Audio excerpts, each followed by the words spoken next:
Hi. I heard one voice. Hi, everybody. Rich and Sarah said, Pat, this is the time of the day where we need to do a little more. So I'm going to do an intro, and then we're going to do some stuff, okay? And then we'll talk a little bit, and then we'll do some more stuff. So that's the plan. Everybody good with the plan? Show me a thumbs up if you're good with the plan. All right, that table's not sure. Table in the back. Thumbs up if we're good with that plan. We're going to do some stuff. There we go. We got a few more. Great. All right. With that said, hi, everybody. My name is Pat Torrey. I use he and him pronouns. I'm the CEO of a company called GutMonkey. We're an adventure education company. Raise your hand if I've told you about GutMonkey before.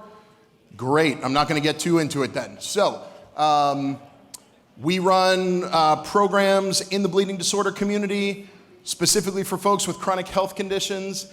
And this month is like our 18th birthday. We're 18 years old now, which is kind of exciting. So, couple things before we get going. What do we do? Just because I think that's an important thing. We started working in summer camps. We run summer camp staff trainings, weekend to week long residential programs for teens, young adults, older adults. We run backcountry expeditions, just a whole host of different programming. And it looks like that sometimes, and sometimes it looks like this. So thanks for being here with us today. I want to take a moment and thank Pfizer. This is part of the Leading Edge program. Leading Edge is a program that Pfizer has been exclusively funding for the last 17 years. Because of their generous support, we have been able to run over 300 Leading Edge programs. Today we ran a teen program, we just ran a parent program, and now we're running this program. We have programs running in 2 different other places in the country today, and 47 states, 25,000 participants. We're pretty proud of it. Pfizer, thank you so much for being here, making this work. And Jackie, are you in the room? Hi, Jackie. Thanks, Jackie. Appreciate it. All right. So with that, we're going to jump into, this is our team. This is some of our team, by the way, like in case you're at other things or like you've got a teen and they're like going to go to a New York program, like they might meet me or they might see Margaret or Tom or Joe. So I always like to intro the team just a little bit. And as we get going today, we might do some stuff. If we do, please take care of yourself. You're going to know yourself and your limits better than I will. So like emotionally, physically, take care of you. Thumbs up if you agree. Thank you so much. All right. With that said, couple quick, you know what? We're not even going to get to this yet. We're going to go back to this because I usually do this as a whole keynote. But again, Rich and Sarah were like, hey, let's not do all the talky bits. Let's do some stuff. So we're going to do this stuff. So if it's available to you today, I would ask you to stand up and we're going to play a quick game. Everybody stand on up. Here we go. If you just came in the room, drop your stuff. We're going to move. All right. This first thing is just to kind of like wake us up a little bit. Your job when I yell a number is to get into groups of that number as quickly as possible. Then listen because I will give you a new number and you will need to split from your current group and get into a new group of that numbered size. First group, 5. Group of 5, go. Group of 5, get together, get tight. Let's see that group of 5.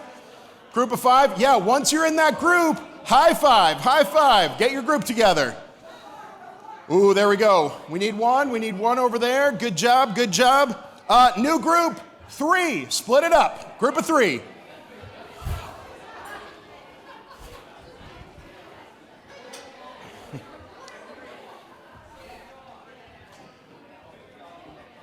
All right, if you're good at math, this part shouldn't be too challenging. 9, groups of 9, go. Groups of 9, make it happen.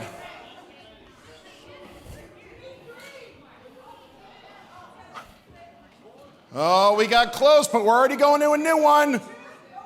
Oh my gosh, cut in the middle. Groups of 4, go, groups of 4.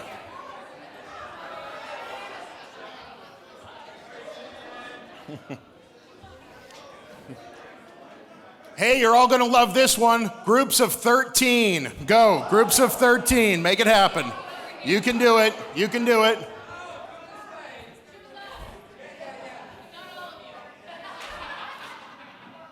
Okay. Hey, we're going to call wherever we're at close enough for the last one, and this one's important, groups of 2 unless you really can't find somebody, and then you can do a group of 3. Once you're in a group of 2, please stand back to back with that person. Ready, go. Groups of 2, go. Groups of 2. Groups of 2, we're almost there. A couple other movers and shakers. All right, that's okay. Group of 3, you're good. Or that person, good. That's great. Okay, everybody give me a quick shh. Okay, when I say front to front, your job is going to be to turn around and answer this question with your partner. If you don't know their name, introduce yourself. If you do know your name, if you do know each other's names, introduce anyway, because this is one of those places where like maybe you forgot and it's okay. This is your permission. And you know what? Even if it's like you ended up with your spouse, it's okay. Sometimes like it's been a hard day and you need their name too, whatever you need. Please, when I say front to front, answer this question. How was your day today? Front to front, go.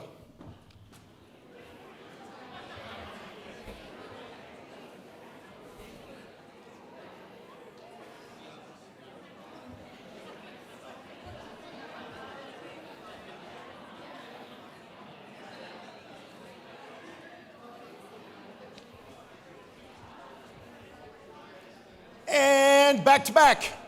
Back to back again. Back to back again. Okay. For this next one, I'm going to give you the question, and when I say front to front, you're going to go find a new person, introduce yourself, and immediately answer this question. Okay? So not with the person you're with a new person. Ready? What did you learn today so far that was either new or awesome, or both? Front to front, new person, go.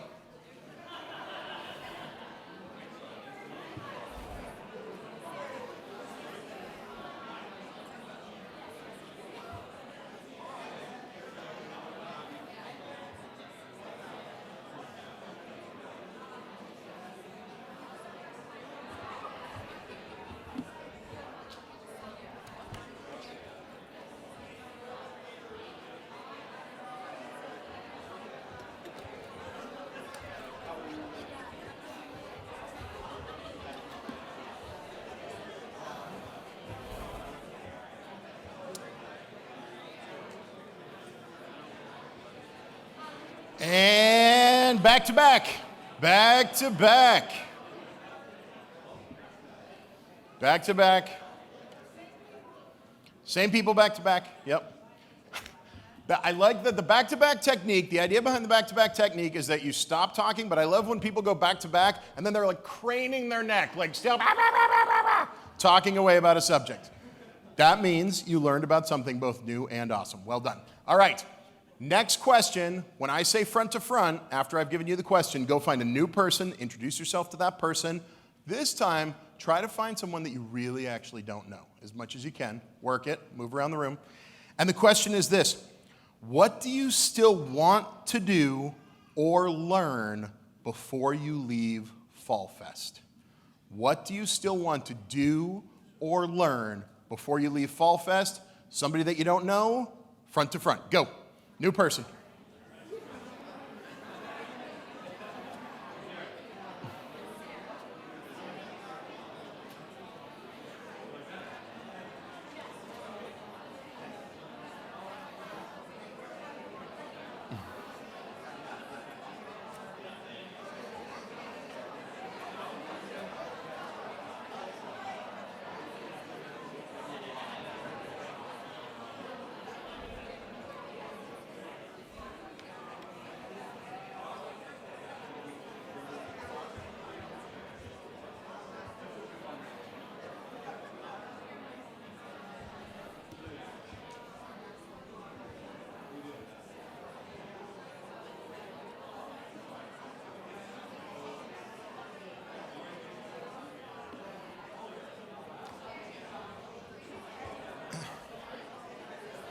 And back to back, back to back, back to back. Okay, This is the last one we're going to do. When I say front to front, please go find a new person, introduce yourself, and answer this question. And I want you to think of and be willing to share a goal that you have. And I asked the same question to the teens this morning. They're like, what do you mean? And I was like, okay, that's not a bad point. I should probably be specific. What is something that you are not doing now that you want to be doing? And this can either be just in your personal world, but if you'd like to, and I would challenge you to, try to make it specific to bleeding disorders. A goal that you have just in your world. New person, 30 seconds, front to front. Go.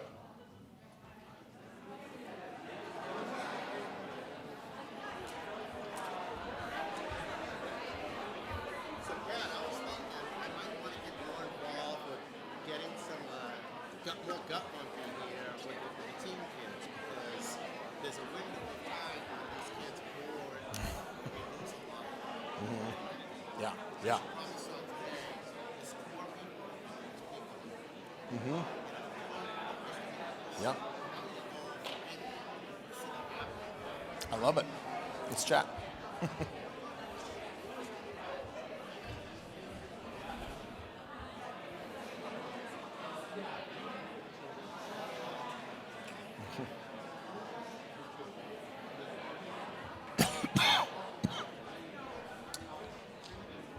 And 3,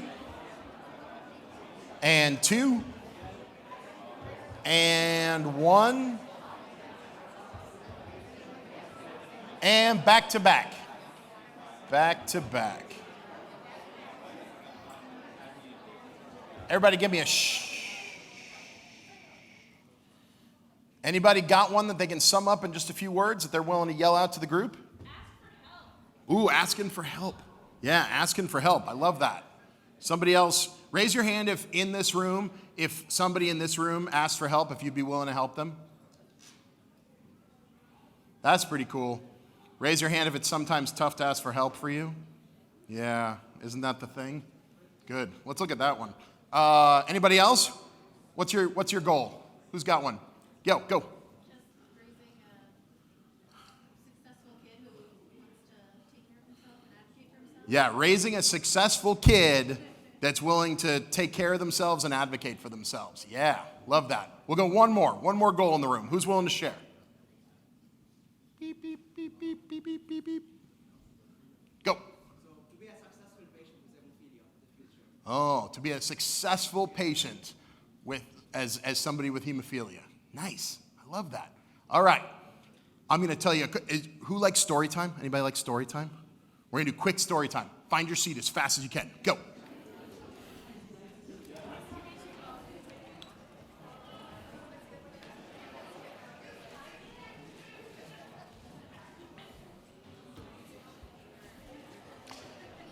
All right. Everybody give me that quick shh. So I already started with this slide, but I run an outdoor business, so people probably think like pretty outdoorsy. I think so, pretty outdoorsy. I've got 2 kids. They don't usually come with me. They're here today, so if you see them in and out, like give them a high five or something like that. But people probably think they're pretty outdoorsy too. Like, yeah, they're pretty outdoorsy. That one's like sucking down a raw oyster at age 8. So like, that's pretty good. I feel like that's solid. That one's got like ferns in her hair and right after getting stung by a wasp. So like, right on. So some folks though are like, I'm just guessing that like, that means that your kids are like just out like building shelters and starting fires in the backyard all the time. And I'm like, sure, it's a little more like building fairy cottages, but like, okay, sometimes, but here's the secret. They love their screens so much, so much. And like, they still love getting out in the mud, you know, they're like, you know, building their video submission to Survivor. But the reality, and like, here's the thing. I want to be straight before I go any further. I am not anti-screen. I love movies more than most people that I know. So like I can get down with a screen. I work on a screen pretty constantly. Like I pull my phone out a lot. I'm not up here to talk about screens, but the story helps to talk about the point. So just a setup.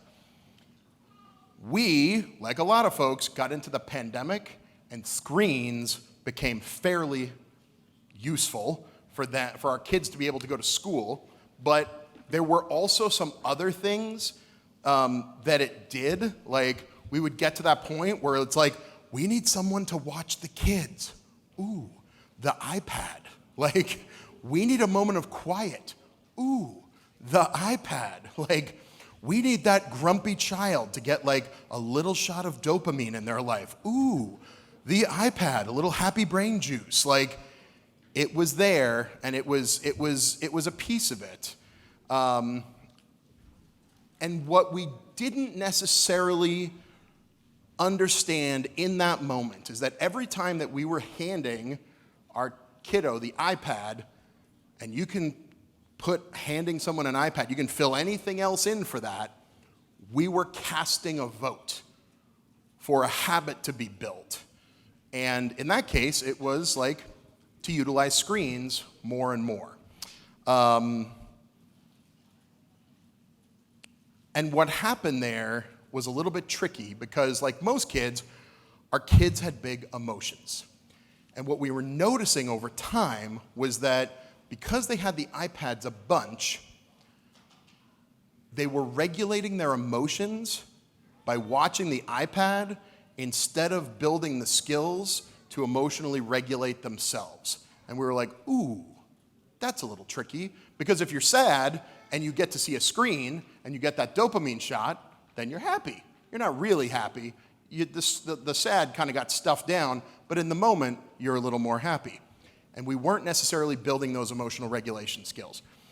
The second thing that was happening as they were spending time on the iPad is that they would get to that point where they're like, ooh, Peppa Pig, you're not super interesting in this moment. Scroll. And they would just scroll to something else, which is interesting because it meant that in any moment, you could just move on to the next thing, which didn't necessarily create the resilience of sticking with something. And what's really funny is my kids just walked into the room, and now I'm going to talk a whole bunch about them. Hi, guys! Oh, my, I didn't expect that to happen. All right. And, we kind of do the same thing, right? It's like, ooh, like, I'm not really digging on Peppa Pig. Hello, Octonauts. Like, ooh, I'm not really digging on sending these emails. So, like, hello, Bridgerton, right? Like, we all have our things we do. So here's the scoop. Like we said, we had the screens, and we realized we're casting that specific ballot for building that habit. And so we decided this. And this was at the beginning of the summer. We decided, you know what? I think the iPads are gone. Doesn't mean screens are gone, but the iPads are gone.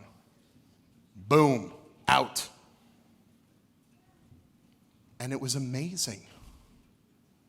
They were like, you know what? This is better. This is You know what? I've been noticing that I have just been spending too much time on this screen. And then they went upstairs, they cleaned their rooms all by themselves, and they put themselves to bed. Who believes anything that I'm saying right now? They lost their minds, people. They were not happy about the loss of the iPads. This did not go well at all. For the first day, the second day, third day, fifth day, what do you guys remember? I don't know. It was tough. But here's the reality. Change can be tough, right? Change can be tough. And so that happens. We made the change. We stuck with it. We were all resilient through it. But then we made some other changes as we went. First thing is that we made sure that they were not there. We made sure that they were not just here, we're just going to put the iPad in the middle of the table and you just don't get to touch it. Like, the thing was not there. The desirable thing left the space. Two is that we went back to the like one space, one purpose type of idea. Like at the dining room table, this is where we eat. At this space, this is where we read. It wasn't a connection to this is where I watch the iPad, and this is where I watch the iPad, and this is where I watch the iPad anymore, because we did other things in those places.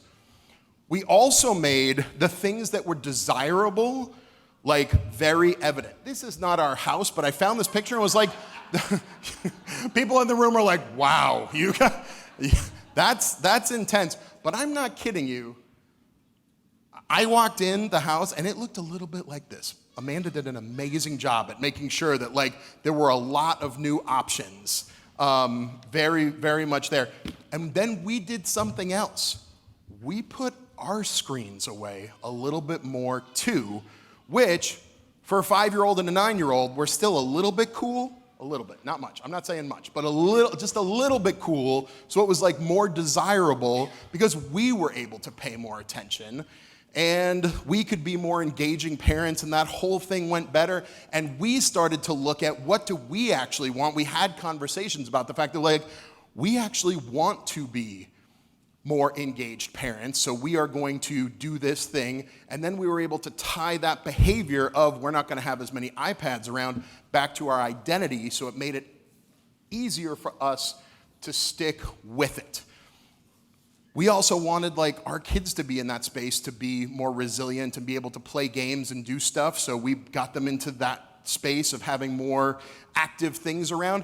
And we made lists, and we put those lists up so that we're like, what do we do? Like, and instead of being like, I know, let's find the devices. It wasn't that. It was like, no, we've got other things that we can do. And look, the lists are right here. We even made it, I keep saying she made it easier to clean things up so that even though like we were doing more, it wasn't that bad in the space. And the other thing was that we didn't break the chain. We really kept them out because there's that place where I was like, I could just imagine if the iPads came out for just a moment. I love you all, but I think that our kids might come at it from that like evil villain place of like, they've broken the chain. We have them in our sights. We will get the iPads back. So we didn't break the chain. We didn't break the chain. But I wrote this talk in the beginning of the summer, and we hadn't broken the chain, and we were really proud about that. And then at the very end of August, we had traveled a lot, and in Oregon, in a place that like doesn't have air conditioning very much, it was 107 degrees for many, many days in a row. And a rule was made in the house, iPads will only be used when it is over 100 degrees. And guess what happened? So I share this because I think that we did a really good job at utilizing a lot of skills based on this book. Has anybody read Atomic Habits before? Great book, great suggestions. We didn't like read the book and then do the thing. We did the thing and then we read the book. And we're like, oh, check it out. We really did a good job at doing the things. But it comes back to this idea of Atomic Habits is all about making really, really small changes. Get ready for mind blown if you don't know this already. Atoms are so small that there's more atoms in one grain of sand than there are grains of sand on the largest beach on the planet. That's crazy. Point being, they're really, really little. And the concept behind Atomic Habits is this: make small changes. Now, taking the iPads away, that was a big change. But all the things that we did to support it are all behind this concept of Atomic Habits and how we do these things. So, James Clear, who wrote the book, likes to say, just as atoms are the building blocks of molecules, atomic habits are the building blocks of remarkable results.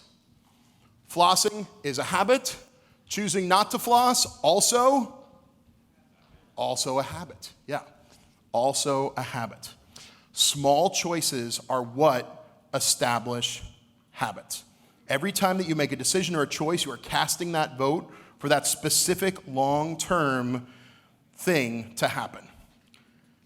And this is where I'm going to like cruise over a couple things because I want to get us to the place. Here we go. Okay, we're going to cruise. We're going to cruise. We're going to cruise. Oh, we're not going to do that. Nope, we're not going to do that either. We already talked about that. And 1%. There we go.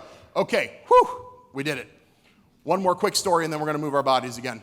Oh, and we're in Massachusetts. This is perfect. No, we're not. We're in Maine. Y'all, I fly a lot. I'm just saying. I have been a lot of places in the last 2 months. We're in New England, which is a lot closer to Massachusetts than Oregon or the last time I did this, which was in Texas. When I was in college, I was in a program called Sea Education Association, which is out of Woods Hole, Massachusetts. And in that program, we got to sail, is it on here?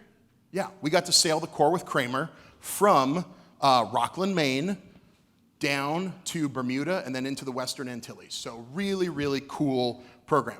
But it was in 1998, and in 1996 is when the perfect storm, I think the book was written in 98, The Perfect Storm. Who's read the book or seen the movie? We know this? Yep. Yeah. So that happened in 96. I think it was called the Halloween Gale. We all read the book, and we were like, ooh, that sounds bad. But we'd be into it if we got like a little bit of weather. I mean, we don't want to just be out there cruising. Wouldn't it be cool if we got some weather? We got some weather. So this is where we were. We started way up here. We were making our way down here. And again, we're on the boat. This is the Beaufort wind scale. Down here, a storm or a gale is a force 10 on the Beaufort scale. 12 is a hurricane. We ended up 400 miles off the coast of North Carolina in a force 10 for 4 days. Pretty serious business. And we broke parts of the boat. Well, the ocean broke parts of the boat. And we had to navigate our way in. And this is where it gets really interesting when we think about, and I just use this to like illustrate this point. When you look at just a 3.5 degree difference from Los Angeles to cross the country, that is the difference between making it to DC versus New York City. If we had been off just a little bit in our navigation with our broken boat trying to hit Bermuda, like we might not have been able to like recover from that. Now, we were out of the storm and I'm sure the Coast Guard could come help at some point, but like we're not on the coast anymore. We're really far out there. Those little differences make a huge, huge difference. So when we think about our behaviors, and we have a small behavior now that feels really good. So let's say I'm in that place and I'm like, ooh, I'm real excited about buying that thing. That's definitely a little over my budget. Now I'm going to buy it anyway. Do that once, maybe not a big deal. But what if you do that little thing over and over and over? What happens after 20 years? You're broke or maybe in serious debt, right? So like, ooh, little things feel good now. Later on, ooh, really hard consequence later on. Often goes the flip side when we go this way and we're like, I'm gonna have just a little bit more fiber in my diet. Just a little bit. Like I'm gonna more intentionally have like one more vegetable a day somewhere. Or fruit, we'll make it easy. Little veg, little fruit, one when I can fit it in per day. The difference of that over 40 years, the colonoscopy results there are going to look very, very different. And like, again, in the moment, not sexy. 40 years later, you're like, I have a clean colon, and you're very excited about that, right? But you don't necessarily get to see, I hope after your colonoscopy, you all do that, right? We all do that? Yeah? No, I don't know. Anyway, point being that those small changes make a huge difference for us. I'm going to see how far we got. But often, we think that it's going to take this massive change. And the massive change, Like, the challenge with them is that they don't necessarily work super well. So actually, this is what tends to happen if we make a 1%, and this is where they suggest just a 1% change over the years. Like, the decline is not substantial, but the improvement of 1% changes can be massive for us. So I'm going to kind of jump here for us for a second. Yep, great. Oh, yeah. So I'm going to come back to this idea in a second, but I want us to move a little bit. On your table, you're going to find a Ziploc bag, and in that Ziploc bag, there is a lot of index cards. You're going to need one index card per person, and this is what I would suggest. This is going to work great if you have between 5 to 7 people at your table. If you don't have that number, reset yourself. Like, if you got a 2 and a 2, come together, make it 4. But you're gonna need one index card per person, one pen for the whole table, and the set of dice. And you want to all be pretty close together.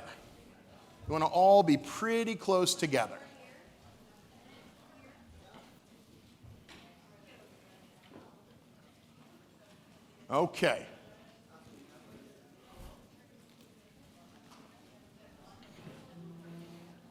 If you got food on the table, just kind of scoot it out of the way. All right. We're going to play a game. Here are the rules. If you're ready for the rules, say, "Oh yeah." We're ready for the rules. Here we go. When I say go, one person at the table, it doesn't matter who, is going to roll the dice. If they get doubles, then they are going to grab the pen. If they don't get doubles, then the next person going clockwise will grab the dice and they'll roll, and then the next person, until somebody gets doubles. Whoever gets doubles will grab the pen and they will start writing the numbers 1 to 100 on their index card. As soon as they start writing, the next person in the circle should grab the dice and roll, because the next person, and then it goes to the next person until the next person rolls doubles. As soon as they roll doubles, they should rip the pen out of the hand of the person currently writing, and they should start writing the numbers 1 to 100. The person that gets to 100 first wins. Okay? If it gets to you and you're writing, just pass the dice right past them and keep going until somebody gets doubles, and then get that pen and start writing. Quick point, if you have had a turn and you've written 1 to 27, and then somebody takes your pen, and then it gets back to you and you roll doubles again and you get the pen, don't start at 1, now it's 28, 29, 30, so that you're building up. Make sense? Hey, just so folks know, this might seem chill. I have seen this go like WWF style, okay? Take care of yourself, and it's okay to get seriously competitive and have some fun here. When somebody at your table wins, you should all have a huge moment of joy and scream, so I know that you're done. Are you ready? Are you ready? Yeah. On your mark, get set, go!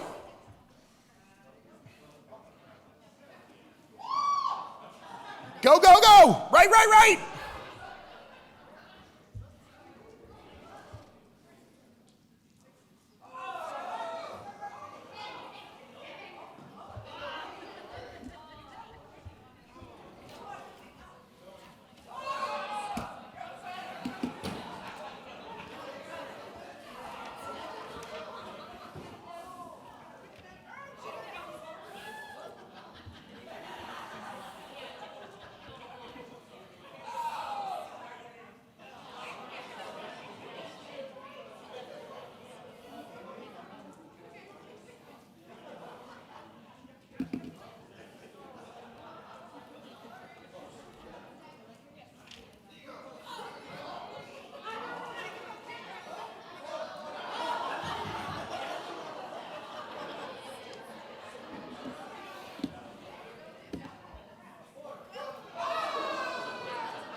Keep it going, keep it going, keep it going.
Nice, we got 100 over here. Keep it going, everybody, keep it going.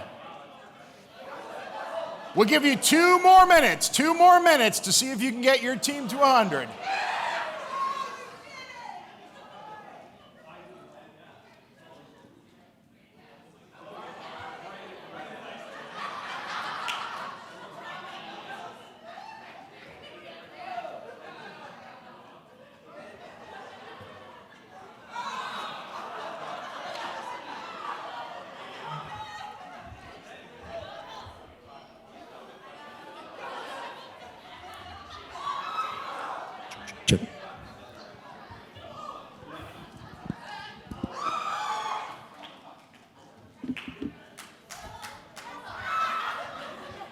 All right, 1 more minute, 1 more minute. Let's get one of your teammates there.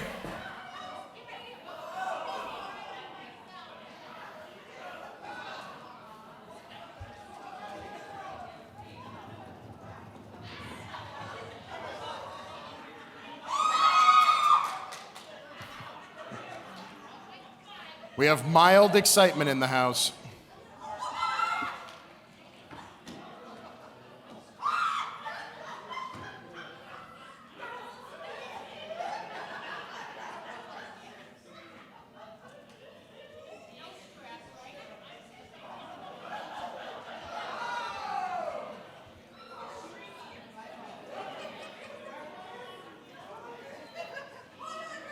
Yeah, nice job, nice job. 30 more seconds, 30 more seconds. Come on, teams.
I'm going to call it pretty soon. How we doing, groups? Could we pause? How close are we?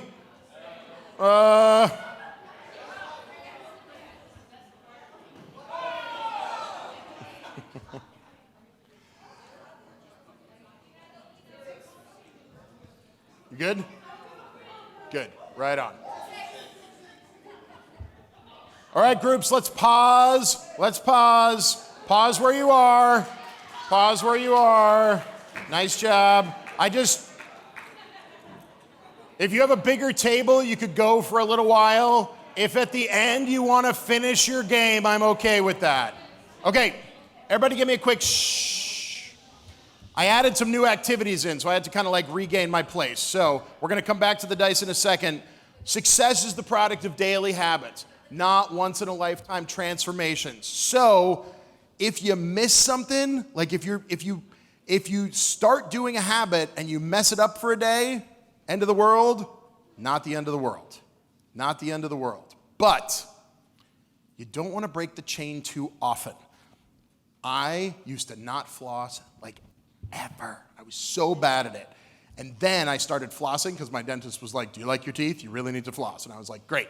So I started flossing, and I flossed for like 2,000 days in a row without missing a day. Like, I really went to town. And then I remember that first day that I missed, and I was like, ooh, be careful. Because it's tricky if you start to break the chain. So the next day I made sure I was flossing again, right? And then I kept going, and I was like, okay, we're good. We can miss a day. It's not the end of the world. But what if I miss 2? What if I miss 3? And I was like, my teeth still feel fine. I must be okay. It's easy to lose that place. The same way that like 106 degrees, the iPad is there, but then it's 106 degrees for like 5 days, and then the iPad becomes like a staple again. If you're working with your kiddo and you're like working on independence around self-infusion, but you've got that day and you're late and you're just like, we gotta go. Here, let me just do it for you. End of the world? Not the end of the world. But what if it goes to day 2? What if we get to that place where we're like, you know what, it wasn't that big of a deal and we're really in a rush again? That's where we just have to be thoughtful about this, because those changes make a difference. That's part of the reason why like our New Year's resolutions are mostly gone by the time like we hit February, because we make them big and then we miss a day and then we miss a couple days and it's like, next year. Yeah, I'll do it next year. So, I want to jump over here for a sec to take a look at our dice. The atomic habit loop is a really interesting thing to look at. It's the idea that we have a cue, a craving, a response, and a reward when we've got a habit. So, did you know that they don't have Dunkin' Donuts in Oregon? It doesn't exist there, right? So I come back as a guy that grew up in Worcester, Mass, and like I walk into the Logan Airport and I'm like, oh, hello, friend. I've been thinking about you. What's the cue for me? What's the Dunkin' Donuts cue? Yeah, it's visual, right? Pink and orange, baby. I know you. Thank you. Right there, Dunkin' Donuts. That's my cue. What is my immediate craving? Boston cream. That's right. I am like, oh, I've missed you so much. And a large regular, right? My response is what? Buying a donut and a coffee. And the reward is, this is so good, right? Like, that's how it works. That's how this system works. So, I'm sitting in a space, and all of a sudden, I am cued with some boredom, okay? That's my cue. I feel bored. What is my craving? To not be bored. I would like to be entertained. I would like some joy. What is my response? Pull out my phone. Now, there's lots of other things that you could do too, but often, pull out my phone, and what is my reward? Instagram, TikTok, Candy Crush, whatever it is, like that's how the habit loop works. You just did it here too. What was your cue? Rolling doubles, right? As soon as you rolled doubles, what was your craving? Yeah, I want that pen. And what do I really want? I want to win, baby. Yeah. And so what's my response? Rich Pizzillo, give me that pen. I'm taking it out of your hand. And what's the reward? Yeah. Or how did it feel even when you got to like 65, right? You're like, oh yeah. Like the dopamine. I saw some of you, like the surging dopamine pulse in the vein on your forehead, right? Like it happens. It happens. So like this is a process. This is a process. But the important thing is that we can make, if we know that this is our habit process, we can get in there and we can make it work to our advantage. We can make it work to our advantage. I would love for us to also take a look at this thing really quickly. Everybody in your bag has some pennies and some little bottles of water. If you would, get into little groups, like 2 groups per table, because I think you have like 2 bottles. Take a penny. These bottles, when you squeeze them, the drops are, for the most part, we're not going to be like, we're not doing laboratory work here, but for the most part, the drops are all the same size, okay? So if you would, please drop 1 drop of water onto your penny. Everybody do that as quick as you can. 1 drop of water on your penny. You can do 1 at the table, or if you want it closer, you can do a second one. 1 drop of water. Raise your hand when you've got 1 drop of water on a penny, so I know you're ready. Great, fabulous. At your table, I would now like you to figure out, without dropping any more water, how many droplets of water will fit on that penny before it pours over the edge. Make a decision at your table. Be prepared to share it out loud.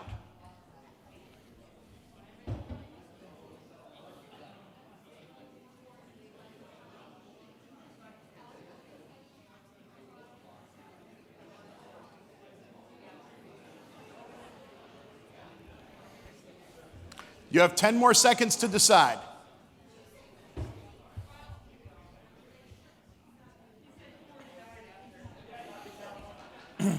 Okay, everybody give me a shh. I am going to point at your table, and I would like you to yell out how many droplets you think before it pours over the edge. Ready? I did not point at you. Okay, yeah. Number. 50. 13. 30. 16.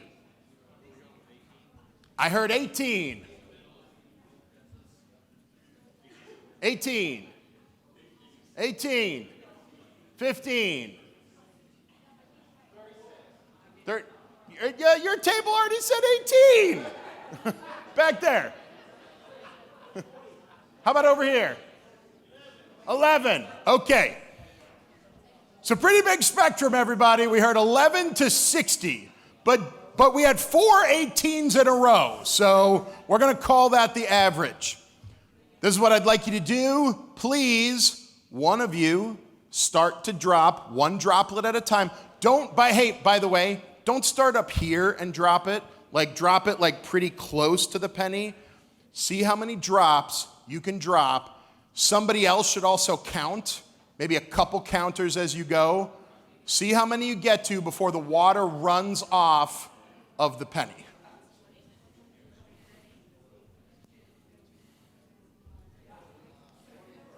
You've got 2, so you can run an experiment at your table.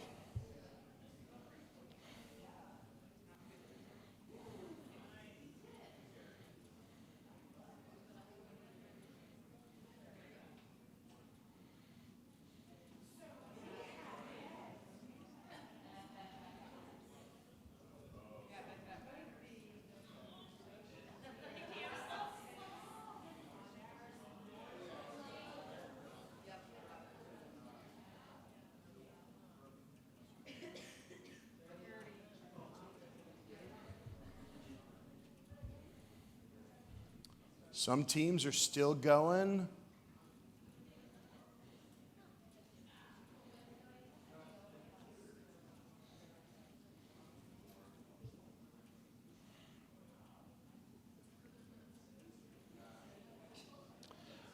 Okay, raise your hand if you've got a number of what you got to. Okay, what'd you get? 45? 20, 23? 64? 30?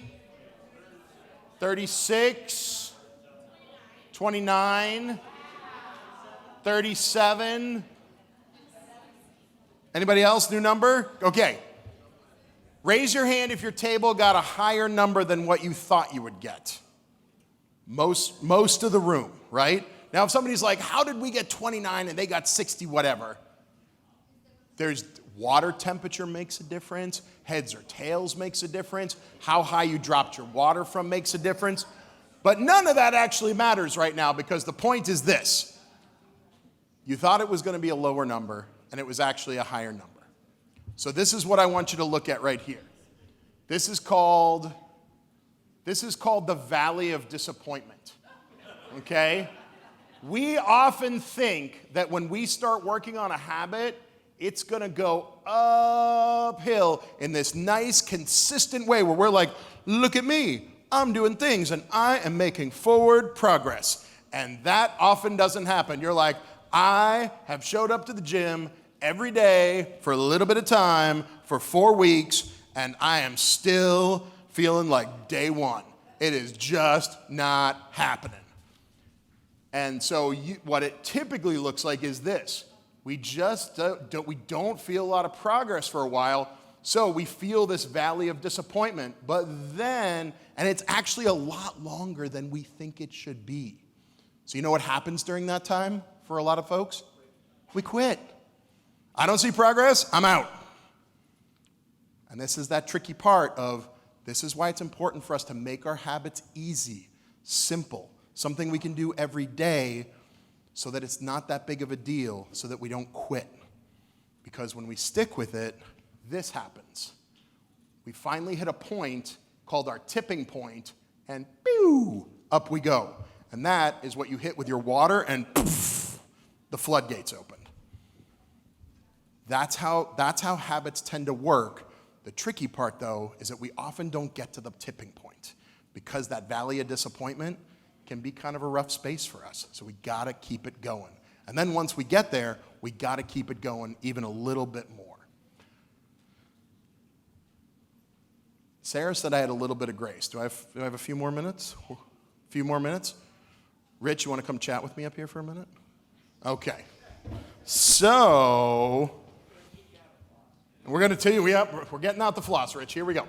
So let's take a look at this really quickly, because one of the things that we look at when we're thinking about behavior, again, is trying to tie it back to our identity.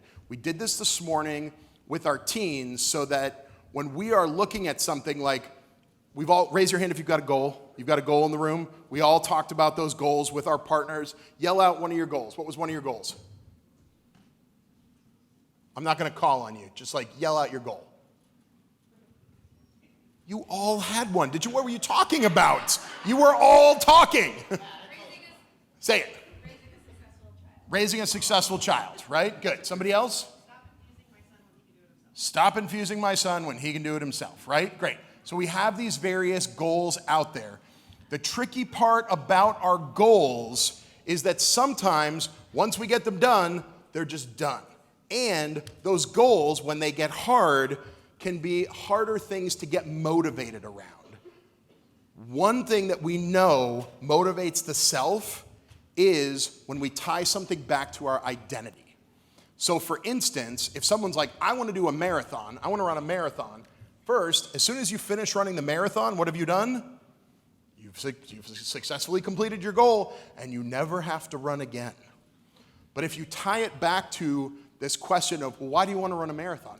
Well, I don't know, I just want to do it. No, seriously, why do you want to run a marathon? Well, because I like running. Well, why? Well, I don't know, it makes me feel healthy. Well, tell me more about that. Well, I just want to be a healthy person. Okay, now we've gotten into some of your values. Now we've gotten into some of your identity, and then we can start to build habits based on identity and values, and that is stuff that will serve you every single day, and you can start building small habits around that. Rich said that he was willing to come up here and take the goal to identity challenge in front of the room. So give it up for Rich Pizzillo, everybody. Very good. So, you got a goal? I do. You want to share it? Yes. Hit me. Rich is going to be very intense. I would like to find time in every day to do something physically and mentally active. Okay. And here's the process that you should go through. Find somebody to be like a preschooler to you and just keep saying why. Okay? Why? We got him already. I know it will make me feel better. Okay, great. But why? Like, why does like doing something physically or mentally make you feel better?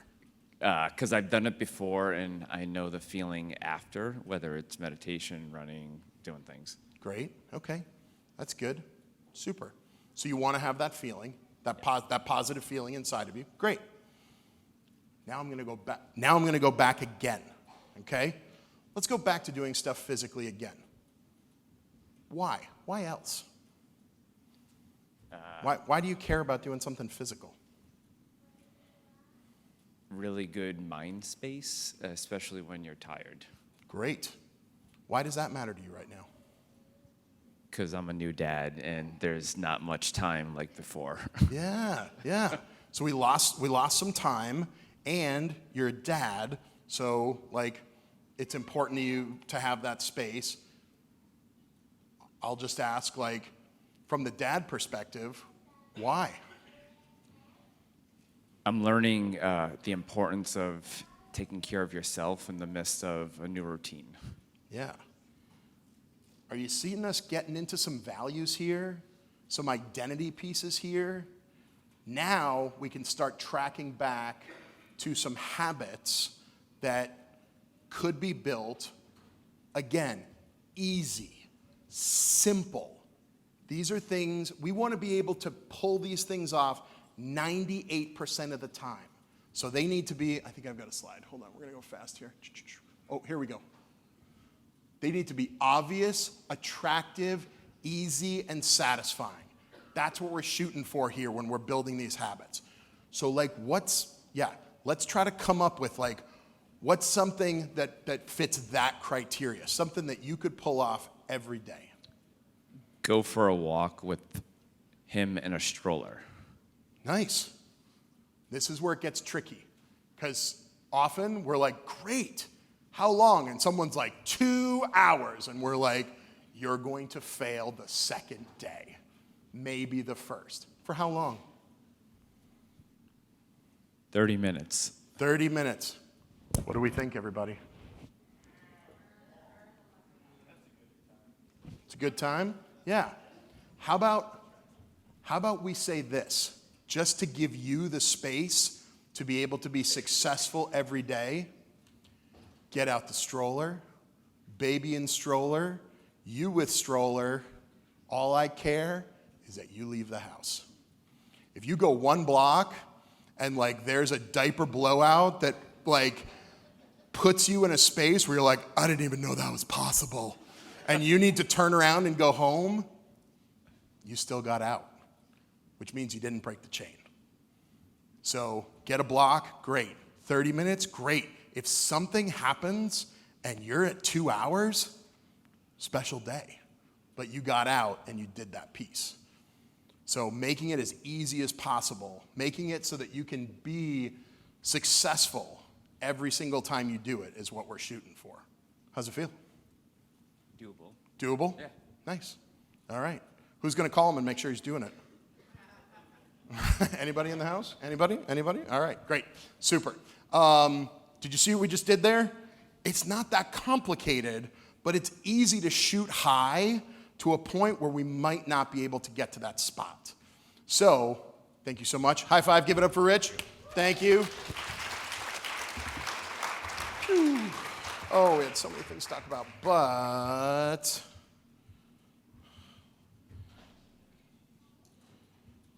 when we don't do as much, we have more to talk about. So this is what I want us to think about here. So our noun was at first exerciser or perhaps marathoner.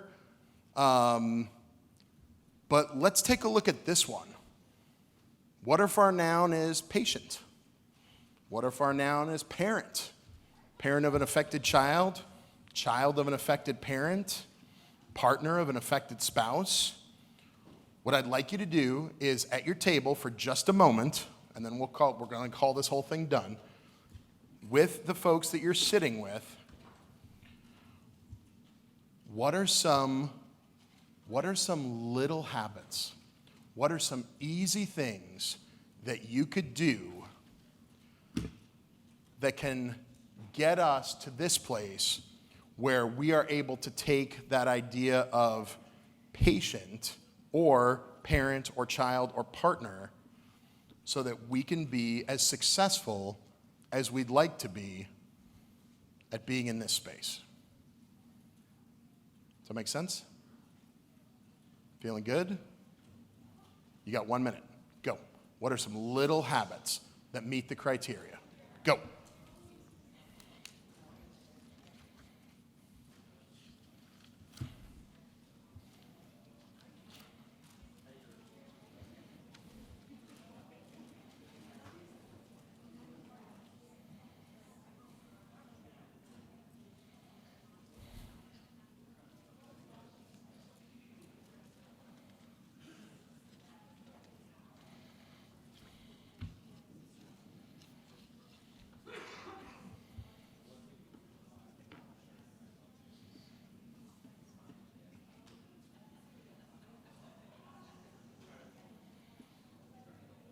And if you're unsure, because I'm seeing some looks, you can ask this question: what type of patient do I want to be? What type of parent do I want to be? Spouse do I want to be? Child do I want to be? And then from there, what are some little habits that we could have to help us get there? Again, we'll just take a minute before we cut.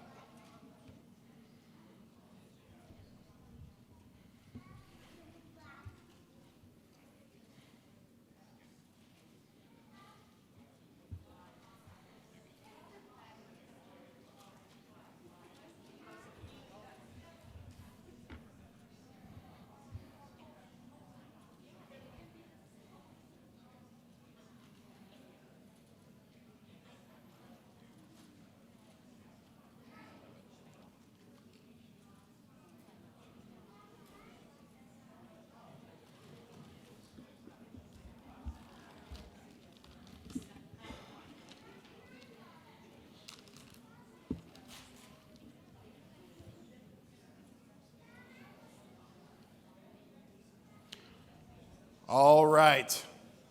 Raise your hand if you feel like you used all your energy on the dice game and didn't have much for the last question. Anybody? That's okay. You're at a conference. You've been doing this all day. It's 10 past 5. You're exactly where you should be right now. So this is what we're going to do. I'm going to ask everyone to go shh. And we're going to wrap it up. We asked everybody in the beginning, what are some things that you still need to learn? What are some things you still need to do? Remember those things, because you've still got tonight and tomorrow morning to make those things happen at FallFest.